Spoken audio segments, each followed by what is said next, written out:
Welcome to Wellsprings, a journal and podcast for United Methodist clergywomen, by United Methodist clergywomen, and of United Methodist clergywomen. Wellsprings is a forum for our collective experience, a place to call forth the creative spirit that exists in women called by God to lead in the church, a place to celebrate our joy and laughter, share our pain and anger, and speak grace and compassion. Inspiration awaits. Leading in Changing Times, Rosemarie Wenner, retired Bishop, Germany Central Conference. Unity is under threat. The year 2019 will be crucial for the United Methodist Church. At a special called session of General Conference, we will discern how we can live together despite our differences with regard to human sexuality, marriage, and ordination. Unity is also under threat in a world where the gaps between people of different opinions in all kinds of questions create fear, hate, and even violence. As Christians, we are called to live together in unity. And yet, we struggle to even define what unity means. Is there anything like a certain skill set for leaders that helps to emphasize unity? Before dealing with this question, I would like to let you know who I am and how I became the person that I am today. This is not a prelude to the article. My life journey shaped how I offer leadership and how I look at unity in diversity. I'm a woman born in 1955 in southern Germany. My childhood and youth were strongly influenced by the fact that World War II ended only 10 years before I was born. In the 50s and 60s, people in Germany wanted to forget the terrible war with all its consequences. They worked hard to create a beautiful country, and they tried to enjoy life. But peace was fragile. Germany was a divided country, just to name one conflict of many. I grew up with one brother who has been mentally challenged since birth. He is older than I, but I was the child who had to be smarter and who had to function well. Later, I learned that other girls grew up in families with healthy siblings, and yet they felt the same demand to perfectly fulfill the expectations of their parents, teachers, and so on. The public sphere was male-dominated. The same was true for the church.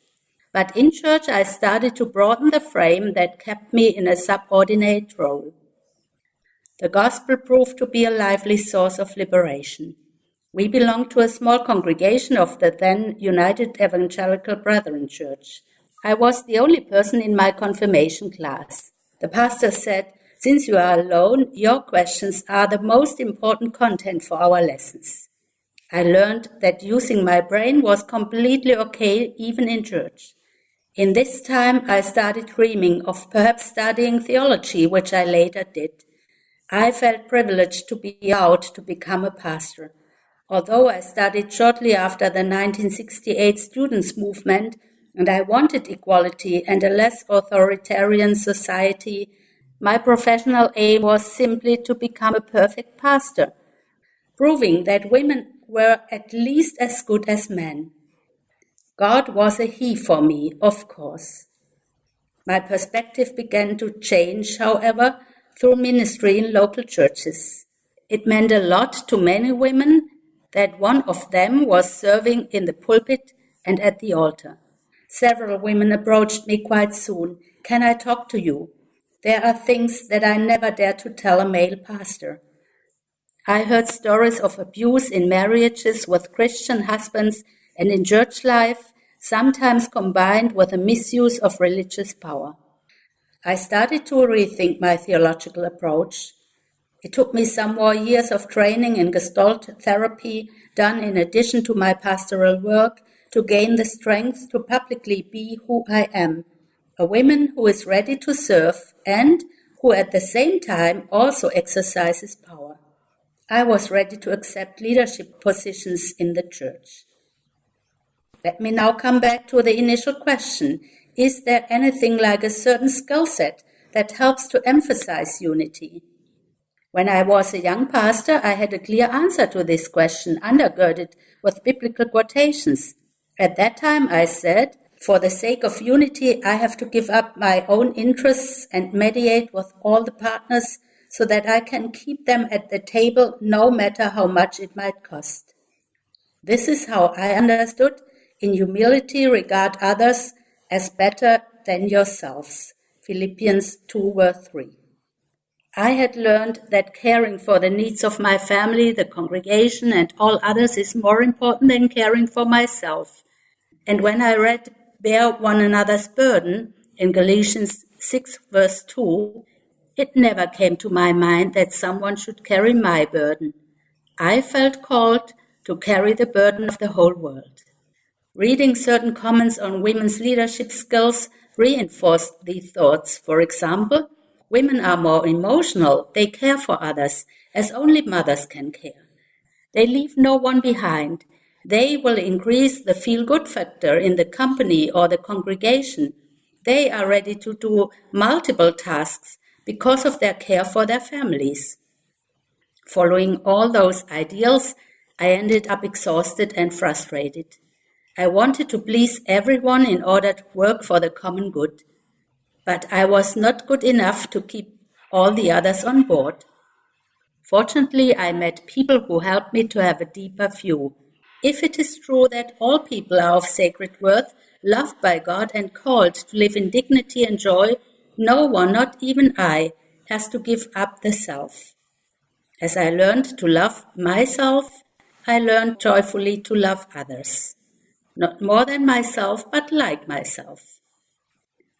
Today, I think that emphasizing unity means valuing everyone in the uniqueness that characterizes each person's life.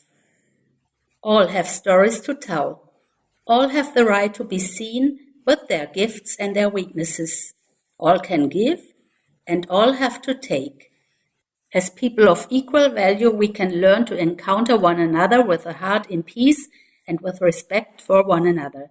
Seeing everyone and creating community among diverse people is a difficult process. There is a lot of conflict to deal with.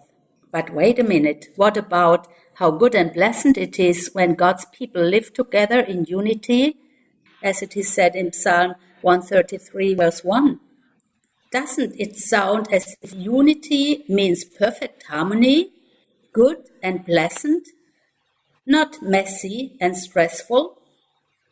Although there are moments of harmony when we celebrate our oneness as God's children, harmony never lasts long. If we insist on harmony, we will create an illusion and disregard the reality of those who are excluded, silenced, or forced to fit into our system. Conflict is not the opposite of unity. It is instead a lively expression of seeking reconciliation of interests. The early church was never without conflict. The New Testament is therefore a study guide for how to live in love, although there are always issues to solve.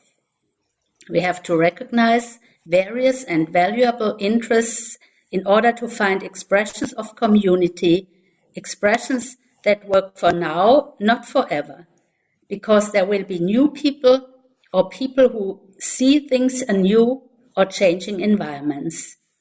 Unity is not a fixed condition. It is both God's gift and a creative process for making use of the gift in ever new circumstances. Unity flourishes where differences are accepted. Conflicts are seen as means to grow, and no one has to totally give up self, but all are ready to give and take in convicted humility. As we value differences, we will discover that two categories, say male and female, are not nearly enough to describe people. Even biologically, we do not all fit into these two categories. I, although but biologically female, have a lot of gifts that are typically not seen as female characteristics. If I had not studied theology, I would have studied mathematics. Not many young women at school loved mathematics, but I did. My work for gender justice has become more than a fight for women's rights Although this fight is still needed as long as women are seen as inferior and become victims of violence, gender justice is broader. It means that all people are allowed and encouraged to be a lively part of whole. Diversity is good. It is a gift from God. There is more to explore every day. We will make mistakes.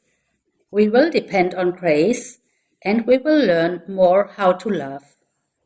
The Holy Spirit will lead us to see Christ in every person and to cherish the many gifts of God's creation as a source of life for all. Thank you for listening to the Wellsprings Journal podcast. We invite you to subscribe to receive future episodes on iTunes, Google Play, Spotify, or wherever you listen to podcasts. And visit wellspringsjournal.org for more resources for the journey. God bless you.